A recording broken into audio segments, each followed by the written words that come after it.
سید الکونین علیہ الصلاۃ والسلام نے حضرت عقبہ ابن عامر رضی اللہ تعالیٰ عنہ کو تیسری نصیحت ان الفاظ کے ساتھ فرمائی، وابکی علی خطیئتک، کہ اپنے خطا اور گناہوں کو رویا کرو۔ یہ بڑی خوش نصیبی ہے کہ انسان اپنے گناہوں کی وجہ سے اپنے خالق کے دربار میں گریہ وزاری کرے۔ اللہ تبارک و تعالیٰ کو یہ بندے بہت پسند ہیں جو اپنے خطاؤں کی وجہ سے غفور الرحیم کے سامنے ندامت اور شرمندگی کا اظہار کرے۔ اسی لیے آپ علیہ الصلاۃ والسلام نے ارشاد فرمایا کہ 3 بندے اللہ تبارک و تعالیٰ کو بڑے محبوب ہیں اور ان پر جہنم حرام ہے۔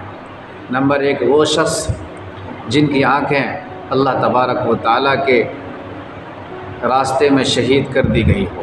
دوسرے وہ شخص جو اللہ کے راستے میں نکل کر دین کی حفاظت کی وجہ سے اپنی آنکھوں میں نیند کا سرما نہیں لگایا ہو۔ تیسرا وہ شخص جو اپنے گناہوں اور خطاؤں کی وجہ سے روئے اور ان کی آنکھوں سے آنسو جاری ہو جائے۔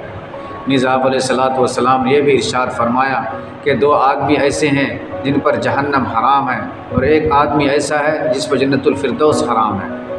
پہلا وہ شخص جس پر جہنم حرام ہے، یہ وہ شخص ہیں جو اللہ کے دربار میں اپنے گناہوں اور خطاؤں کی وجہ سے روئے اور ان کی آنکھوں سے آنسو جاری ہو جائے۔ دوسرے وہ شخص جو اللہ کی اطاعت میں، دین کی حفاظت میں اپنی